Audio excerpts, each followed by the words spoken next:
appreciate it. Mike, as long as it stays right about there, you're good. Yep. Hello, everyone, and welcome, Chris. Thank you for being on. This is the first time we've had a chance to interact non-digital. Correct. It's my pleasure. On Twitter, but other than Twitter, I should say. So, what brought you to St. Louis Days of .NET, and what have you enjoyed while being here? First time I came here was actually when I met Jeff Strauss at a different convention, and he was telling me about how great it is, and so I threw it in abstract and came here last year and absolutely fell in love with it. This is a gorgeous facility. Isn't this great? So, and so I made it a point to try to get back here this year. So. Yeah, I missed the first year when they weren't here, and then I've been here every year since, except for one, and it's a fantastic conference. It's a gorgeous venue. I literally have only been in the casino once, and that was just a walk-in the first year I was here. I've never actually made it into the casino part, ever, so which is the oddest thing ever. But it's a great place. Yeah, absolutely. Yeah, so tell us a little bit about your talks that you've done, and we'll go from there. All right, well, yesterday I did a talk on the Connect development, and it's basically Connect 101. It's here's how the different streams work, here's how you get up and running very quickly, some of the capabilities, but without going into huge image processing. Then I do a talk on biometrics, which is a general overview of what biometrics is, how you should think about using the technology, what the tools are that are out there, the various APIs that exist, all those types of things. And then I also have a talk on game design, where I kind of teach people who are .NET line of business people, hey, here's how you kind of turn your head sideways and the way game design really works, where you can take a lot of those skills you already have, but reapply them and do something fun. Yeah, totally, and innovative. I mean, this stuff is going to be massive in the retail space, and hopefully in medical applications going forward. So, what are some of the specifications that developers usually don't have, or what are some of the pain points that people have when they're trying to develop for Connect? When they're trying to develop, with the Connect 1, there actually weren't a lot of pain points, surprisingly enough. They really thought out the device really well. But then they messed all that up with the Connect 2. Okay. And it was silly things, like they made the microphone array better in the Connect 2. However, because they did that, it no longer works well with the speech SDK, and you have to live downsample the audio as it's coming in so that the speech recognition engine can pick it up. Now, fortunately, they provide a class that will do it for you, but it's one of those things where, there's this beautiful 1080p camera that comes in. Well, and then there's this depth array that comes in, and they're no longer the same size. Where with the Connect 1, they were both 640 by 480 images. Well, now you have this 1080p video stream coming in, but the depth stream is something like 520 or 512 by 424. Ooh, that's different. And so you have to use this weird coordinate mapper to really play around with anything, and it makes some of the math a little more interesting. Plus, just that much data coming down, and you're trying to process it at 30 frames per second, so you don't have much time to play with it, period. Well, mathematicians will have a job for a little while. That's right. Yeah. So I wanted to talk biometrics because I know the Connect 1 was very good at detecting skeletons, right? Yes. But the 2 is better. It is better. Depth. So why don't you talk about how that works, high level? The high level way of where it works is that actually it depends with the Connect 1 the way it did depended on which mode you were in. So if you were in what they called standing mode, it would actually do a depth analysis, and it would use all that to find the outline, and then it would superimpose the joints on top of it. Yes. And if you were in seated mode or close range mode, it actually would then assume it couldn't do that because you had a chair right behind you, and it would do a full-blown image analysis. Oh, wow. Which is very very intense computationally, but it worked really well. Plus, they were only getting the top 10 points, so they pulled it off. They're using the same basic technique on the Connect 2. However, in one of those strange things, the engine they were using for the Connect 1, they're no longer using because Apple bought the company who made it. Oh, really? Yes. Oh, that's so interesting. It was a company called PixelSense that did a lot of that. That's right. I remember hearing that. And then Apple bought them, so they then ended up having to roll their own routine. And it works really well. They added 5 additional points. They actually now get fingertips and thumbs and stuff like that. I saw that, yeah. And once they had their own engine, then they also were able to add things where they can detect the state of your hand, like whether it's open or closed. They'll actually tell you whether the eyes are open or closed, whether they're looking at the camera or not, which they call engaged. So if you're engaged in the camera, that just means you're looking at it. They'll detect whether or not you're smiling, if you're wearing glasses. All this is rolled in because now they're actually writing it and they have the power to do it. At least it wasn't like a crappy naming convention pitching, right? Like Engage, that actually sounds about right. Well, yeah, the only really strange one is that they have a hand state they track, which is basically if you're pointing at something. Right, like a gun. Right, and they call it lasso.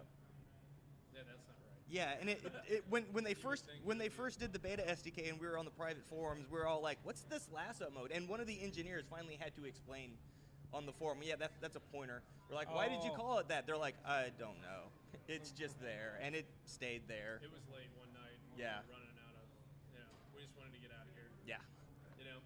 Okay, so then let's talk about the biometric stuff. What are some of the highlights of your talk? Well, the biggest thing I harp on is everybody has kind of seen biometrics. They've got the fingerprint scanners on the iPhones and all that, and they're familiar with it and they're comfortable with it now. Right. But a lot of people think that they are a nice, secure form of authentication, which is not true.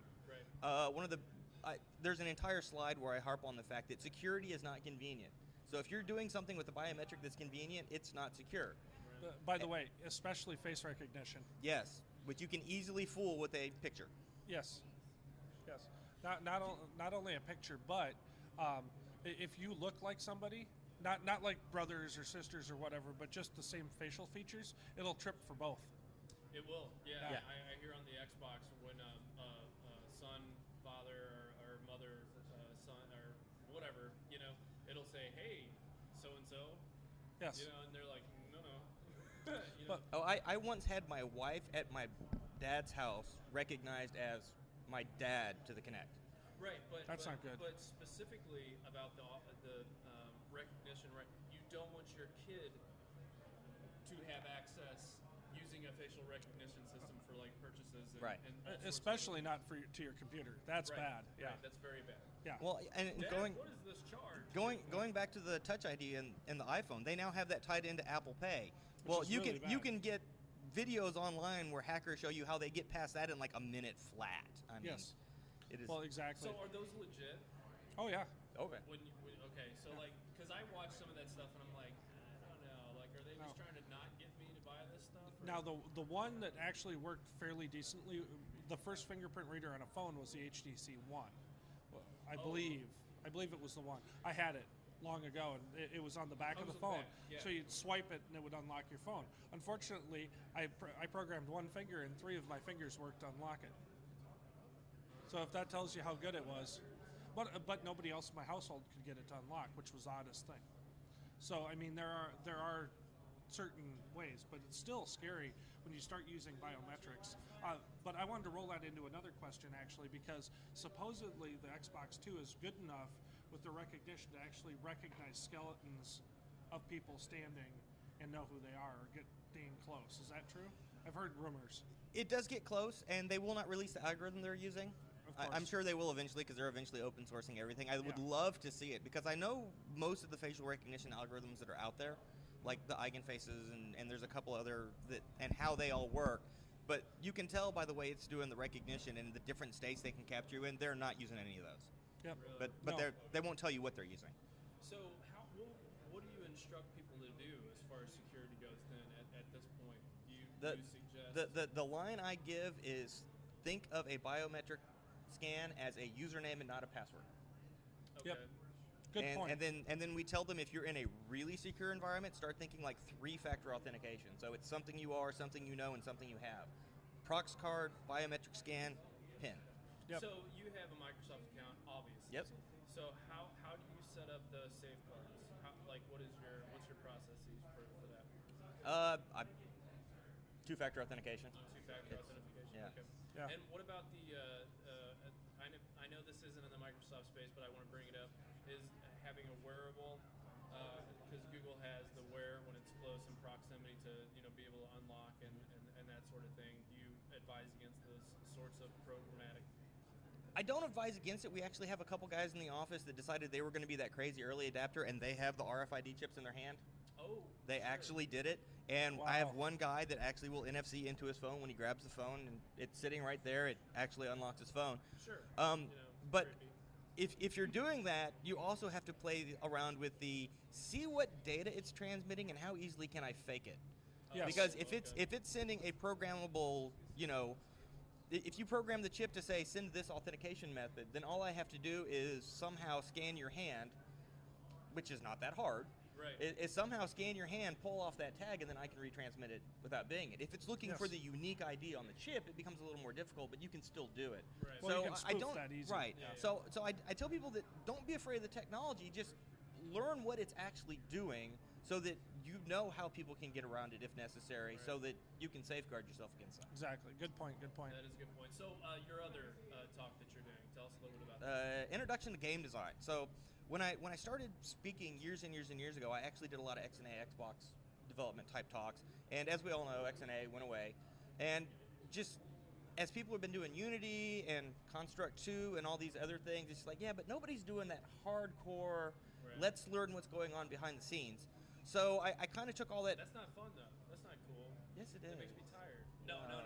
I'm just saying this is what we hear. Yeah. You know? So I took all that information I knew from XNA, and in one of the strangest things, I'm sure you all have heard of Monogame, Yep. which was made to port XNA to other platforms, which is now made to port XNA back to Microsoft. Right. So I just took a lot of that leverage and grabbed Monogame and was like, look, this is not a Monogame talk. This is how to think about game design. I'm using Monogame because it's pure C#. The game loop's already built in for you, and it runs everywhere. Okay. So that's the only reason I'm doing that. But also in that talk, I was like, well, we want to have some fun. One of the points of this talk is like, look, you're a line of business app person when I'm giving it at these type of conferences. Yeah. So you have a skill set that you're used to. A lot of that skill set doesn't apply, but it does in some areas. Right. So you can't really use WPF to make a performant game. Okay. However, if it's the right type of game, it works really well. So one of the code samples I do is I rewrote Minesweeper in WPF in like 300 lines of code. Okay, it's not as polished as the actual Microsoft one, but it kind of shows you how, look, if you're thinking in terms of games, here's how you handle those events, and kind of look at things a little sideways. And you can get the same stuff with what you already know. Right. With that event-driven model, if it's the right type of game. Yeah, now, totally. when you get into a real-time model, that's when I pull Monogame out and say, okay, well, if you're a younger guy and you've always been on the Microsoft stack and you've always done event-driven programming, you're not in that world. There's one event you can trap in Monogame. Ouch. Okay. Period. Okay, So, right. yeah. So, and I use it. Don't get me wrong. A lot of introductory courses involve gaming. Why do you think that, and I'm just kind of curious from your perspective because you give a talk on gaming and programming, why do you think that is an attractive way to get people to program? Because not everybody, but just about everybody played these games when they're growing up, and they're now comp sci people, and they all have this dream of writing their own game. And let's be honest, a lot of them aren't going to get more than just playing around with it, but you're going to fuel their creativity, and they're going to go play around with stuff. So then while they're writing these things for fun that may or may not ever become a product, they're going to be researching how to do these complex tasks that you have to do in a game, right? And so they're actually going to improve their game, and they're going to develop these algorithms that we can use in other places that hopefully they'll share. Okay. So it's kind of I've always been inspiring the creativity and getting them get that fired. Mind, going to try to make some connections that might not necessarily have been made on a business style application. Correct. Exactly. Right. No, I'm good. It's fascinating. It's amazing. I love all three. I mean, I wish I could have been able to get all three of those things. So where can people find out more about you? And I'm sorry I didn't plug T&W Operations. Yes. So what is that? Tell the viewers what that is. T&W Operations is just it's a company me and my dad and my uncle started about 8 years ago in Huntsville, Alabama. We mostly do DoD logistics and IT support and stuff like cool. that. And then we have a small team of programmers, myself and a few other people who are on staff for when the government goes, hey, we really need this right now. Can you just write it for us? Yep. And we're not going to talk about some of the QA that goes on behind that. No. We have been told by the general we need this in 24 hours, so we ship it and then debug it while it's in production.